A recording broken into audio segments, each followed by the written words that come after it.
Hey guys, it's Miss Smith. All right, so you should have completed the assignment that was on the illusion of space. This whole illusion of space, linear perspective, which we're about to start, this is actually what I would teach you if we were at school. And I'm trying to stay as close as possible to what the previous 9 weeks learned, so you guys will be on the same page for next year. Only people that'll see me next year in 8th grade are those who sign up for the 8th grade class. 8th grade art is not mandatory, it's an elective, and there's only 40 slots. So do a good job on Google Classroom if you want one of those spots. No pressure, right? I'm just kidding. All right, so linear perspective. This is one of the 6 main ways to create the illusion of space. Some of the things that you saw should have been like size. Think about an airplane. When an airplane gets further away, it gets smaller. Also, details. When something gets further away, it loses details. So that windows and the labeling you could see on that airplane when it was close, you can't see it when it's far away. These are just illusions that artists use to create the illusion that they have an actual space in their work of art, because they don't. A piece of paper, a canvas, they're just flat. And so when we create the illusion that there is space and that one object is further away than the other object, it's just an illusion. They're really all in the same place. If you really think about that, kind of can play with your brain. Okay, so we're going to do linear perspective today. And we're just going to practice this a little bit. In the end, there will be kind of a drawing assignment that you do after I teach you lots of different ways to do linear perspective. Okay, so I want you to take this idea. I got a tissue box here because we're just going to do some cubes and rectangular prisms today. But you're going to have a horizon line.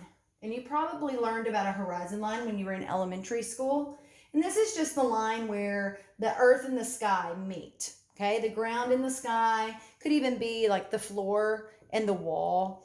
But this is also your eye level. Sorry, but this is also your eye level. So if something is below your eye level, if I put this box below my eye level, right now I can see the top of the box. But if I put this above my eye level, then I can see the bottom of the box. If I put it right at eye level, I can't see the top or the bottom of the box. All I can see is the front. And if I put it this way, I can see the front and the side, but I still can't see the top or the bottom. And that's going to be kind of what this is. And so I'm going to do a cube at each level. And I'm going to have you guys practice some cubes too. The actual assignment will be written. I'll type all that out. So don't worry about having to remember that right now. But this is called your horizon line. Okay. H-O-R, horizon line. Okay. And then you'll also have a vanishing point, like vanish, disappear. Okay. Because that's going to be the point to where everything seems to disappear. And if you're wondering, like, where did all this come from? During the Renaissance period, artists, some of your Ninja Turtle artists like Michelangelo, Leonardo, they were wanting to make their artwork more realistic. And so they started trying to study the world and say, what's happening in our world that we could do in our artwork to make them closer and to make our artwork look like what we see. And one thing that they discovered was linear perspective.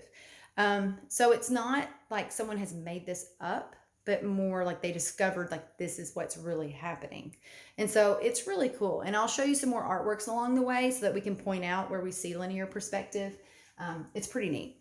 I like it. All right, so first thing that you're going to do is just draw your cube. Now, if we could have perfect sheets, we would do it, but you guys are just going to have to make them as close as you can. So if they're not perfect, please don't worry about it. Mine aren't perfect on here. Okay, it's all right. All right, so first step is you're going to draw your shape. Second step is we're going to take our corners to the vanishing point. All right. Now, if you have a ruler at home, you could use a ruler. You could also use any kind of straight edge, like a folder. I'll use a ruler with this one, but then I'm just going to do it freehand after that. The best is to have a straight edge, but we might not have the best right now, and that's okay. We can do our best either way. All right. So I'm going to take my corners to the vanishing point. Now, if it goes through it, if I were to do that one, it would go through my cube. I don't do it. Now, I'm going to link some other videos that will show some other explanations. And sometimes they do it. I find that to be a little bit more confusing for some people. So I typically, in this explanation, I do not do it. And I make the rule, if it goes through it, don't do it. Okay. After this, what I'm going to do is I'm going to finish this off and make it actually a rectangular prism. So you have to make the front and the back do the same thing.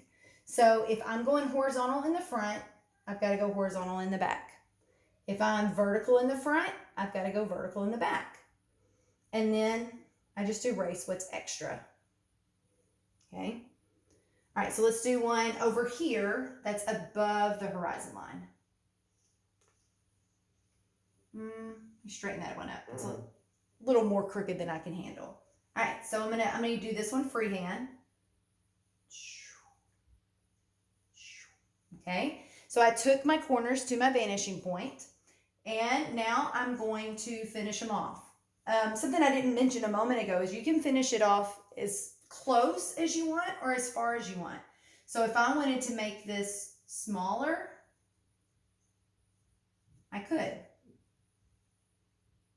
Erase the extra, but this one's a little bit wider. I'll do the next one even more. So now let's do one on the horizon line. That's like when I held the tissue box at eye level and we couldn't see the top or the bottom. So all I can see now is the front and the side. I'm going to do this one really far back here. Okay. But these are the steps. I'm just going to do a couple more just because it's cool. Whoops, I didn't go. Let me go to my corner to my vanishing point. That seems to work better for me than going backwards. I'm going to do this one really far too.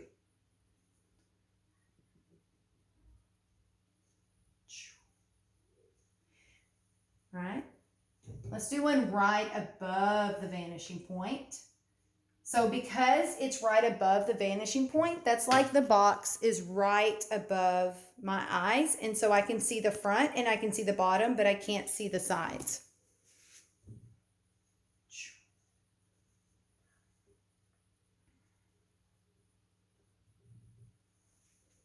There we go. All right. So really, it doesn't matter where you place your cubes. You just follow the steps. And the steps are going to stay the same repeatedly. So I'll even type out the steps, to draw the basic shape. Take the corners to the vanishing point, end the shape off. What's happening in the front has to be what happens in the back. Okay. And I'm also going to link some other videos. So if you have any questions, just holler at me, shoot me a message. If we need to FaceTime it together, then we can do that too. But I think you'll catch on really quick, and there'll be more information in the assignment section. Thanks, guys.